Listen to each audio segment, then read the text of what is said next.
superhuman strength is Jessica Jones. Or looks like a real person, that's what. That's exactly, because when I was watching the show, I'm like, this is Daria. Like, and she's decided to be a PI, she's got some superhuman You're just strength. waiting for Beavis. She goes down to Luke Cage, she fucks his brains out, have a one night stand, and then Trouble, this is the problem. And then Trouble finds Luke Cage, and this dude just wanted to live life. Yeah, he has superpowers, he can take care of himself. She didn't know that. So and then it kind of just ensues from there. So he's just kind of caught in this whirlwind of, he's right in the eye of the tornado, you know? Like, right in there. I've never heard of a girl's vagina called that.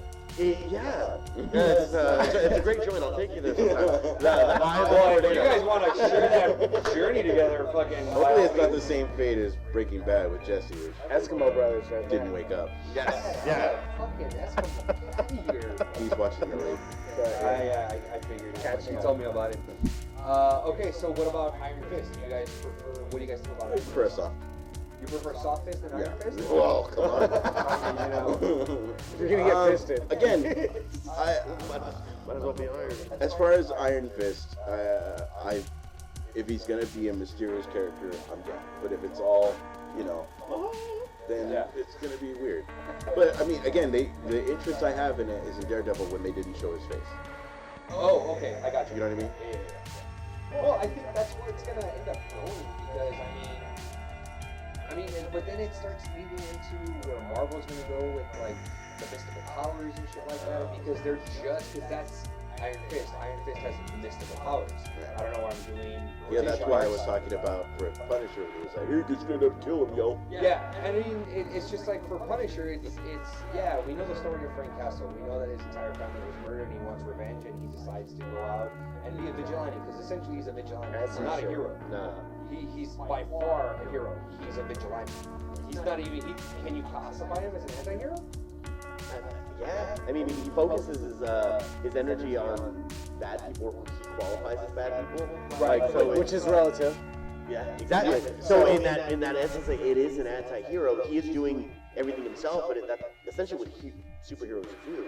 I mean, they're working outside of the law, and actually, and I know this is kind of taking us a little off topic, that's actually the main plot point of Civil War. You're taking the law into your own hands, and that's why they want to register superhumans. And so in Punisher, it's just, this regular dude, he has all this like SWAT training, he's special ops, and he says, you know what? The scum of the earth, I'm putting in jail, they're coming out, and it's people like that that killed my family. I'm not giving them that opportunity. I'm taking care of the problem myself. So I can see that. I can see losing everything that you love, right? Instead of taking that easy way out and killing yourself and being like, all right, I'm done with this, saying, you know what?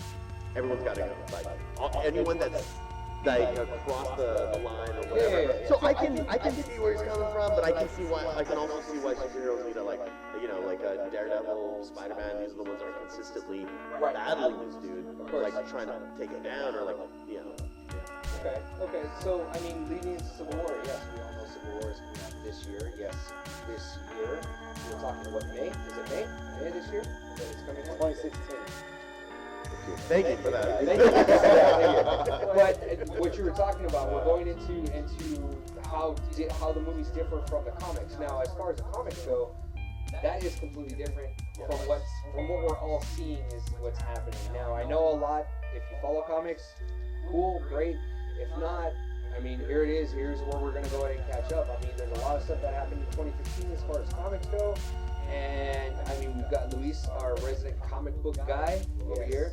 Gonna go ahead and catch us up with comics. I mean, Luis, what was big in 2015 as far as comics? Well, the big 2015 as far as like comic books is concerned, we have the Amazing Spider-Man. Now, last year in 2014, Spider-Man, he got taken over by Dr. Octopus. Right, I heard about that. So Dr. and they were calling it the Spectacular Spider-Man. Right. And so Dr. Octopus ended up getting into Peter Parker's body.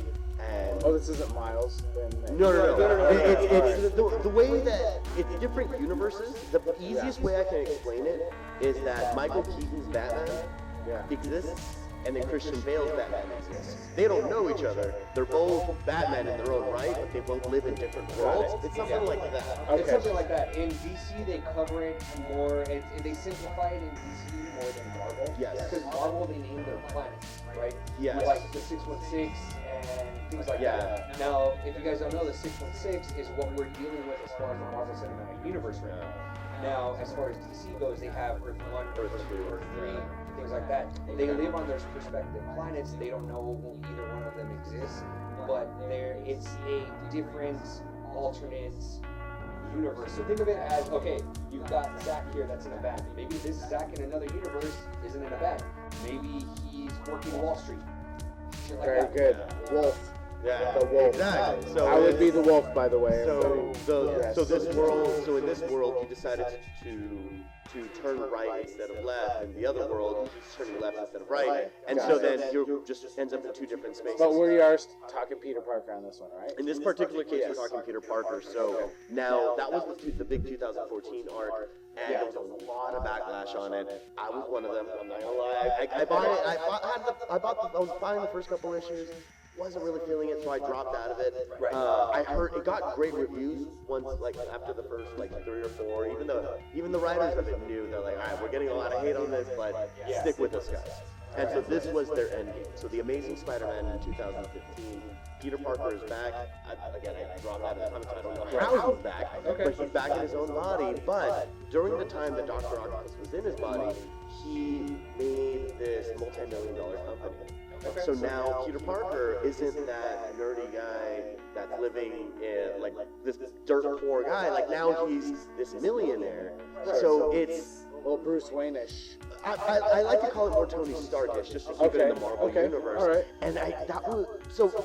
I'll let you do with what you will. Personally, I wasn't a big fan. Not really a big fan, because there is a Tony Stark. We don't need Spider-Man. We don't need two. Exactly. Peter Parker, and like I said, my nerd years, I related to Peter Parker because he was that nerd. He was the one that he didn't always get the girl. He didn't always do it, but he always had to do the right thing. Okay. And so this Peter Parker, he's this millionaire, and he's running a multi-million-dollar company, while at the same time he's working to fight crime, and he's got all these special gadgets, so he's not just crawling on walls and shooting webs. Now he's got like a full-on tech suit, but it looks just like the regular Spider-Man suit, but he's got like sonar bombs, he's got gadgets like Bruce Wayne does, and so it's different. It's different. So if you're looking for something like that, Does this Peter Parker know how to use the gadgets that Doc Ock created? Yes, because he's the one that patented them. So Peter Parker, once he's back, then he starts to like modify things, because he was always a science whiz himself. Right. So he kind of jump in there and does his thing. Right. Now, go ahead. What about DC? What about DC? What was the big arc in DC in 2015? Or if there were, I mean, obviously there was more than one that ended up happening. But what was the it book in 2015 for DC? The biggest one, and it was wrapping up towards the end of 2014, got into 2015. What was going on there was the future. It was called Future's End, and there we have it incorporated a story very similar to Terminator 2. So Batman Beyond, he got sent back in time by Bruce Wayne in order to correct the future. So it was this robot was created, this like artificial intelligence was created to stop crime. Similar to if anybody saw Age of Ultron, a similar concept to that. And so it caused a lot of changes into the DC universe. Now, one of the big changes that the person wearing, I'm gonna choose not to go into any spoilers there, but the person wearing the Batman Beyond suit is no longer Terry McGinnis. It's now Tim Drake. Really? Yeah. Nice. And so when this fiasco had to change, somebody had to go back to the future. No pun intended. Go back to the future in order to continue to save Neo Gotham, which is the future Gotham. And so that person ended up being Tim Drake. And so Tim Drake, he's older now, but because the Batman Beyond suit gives you it enhances your strength and reflexes.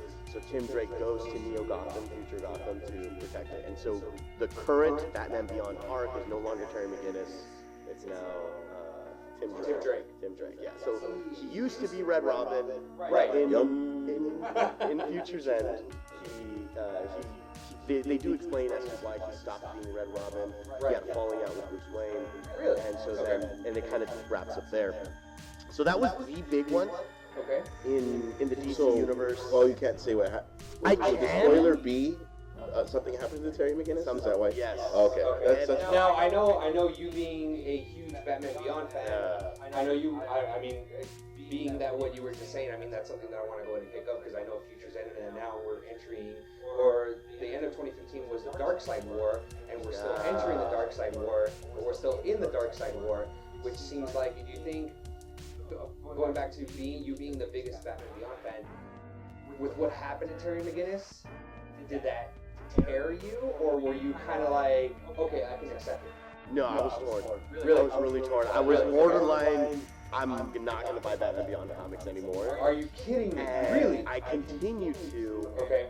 I'm in 9 issues in. I'm glad I did. Okay. It's with any type of change, it's always uncomfortable. Change Right. is uncomfortable.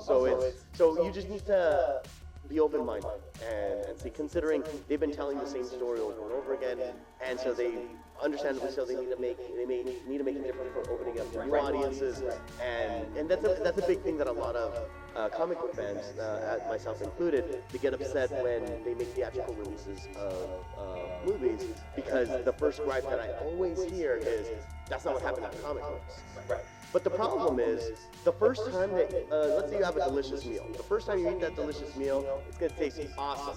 If you regurgitate that and you eat it again, it's not going to taste as good the second time. Right. It's so they have to give you something different in order for it to feel fresh. That's the big thing with The Walking Dead is you're going to see the same story, but it's not going to happen to the same character. Yes. Right. And that's you don't want to see this going.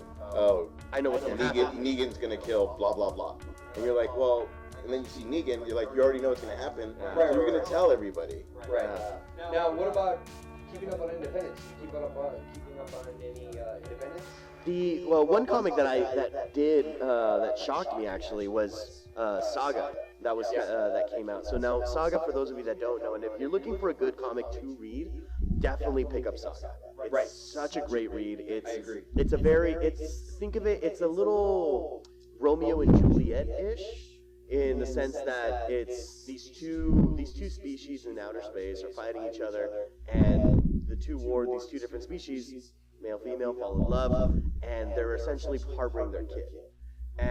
But they can't take refuge in either side because they're at war with each other. So it's a lot of drama, a lot of action. Definitely not safe for work. We'll say that. Very not safe for work. I agree. Because Not safe for work. Not safe for work. Like while you're reading it at work and someone pops over your shoulder. Hey, Oh, what are I you see. reading? Yeah. No. don't do that. Every Don't do that shit at all. other page is just like. Is it a comic book or is it? No, it's a comic. No. Sounds like a porno all of a sudden. It's like a cartoon Yeah. porno, like it is. Like it's a very mature. Easy, Zach. Okay. Oh, let me see this book. So it's called Saga. Okay. We'll write it down for you. So I'm ready. It's a really good read, and I didn't think it was. My sister's actually the one that started reading it, and I was like, Romeo and Juliet, not digging it, but it's amazing. You really need to check it out. Okay. Now, Especially you. Wow. Your top 10 comics of 2015. So the top 10. So I won't call it my top 10. Okay. I'll call it Now, the keep top in 10. mind, these are in no particular order. These are strictly Luis's, so if you guys don't agree, suck it. No, actually, I decided not to do that. I figured I'll have enough time to say about what I personally like. Okay, These are I actually, take it back. These are actually the top 10 of as far as sales are concerned for 2015.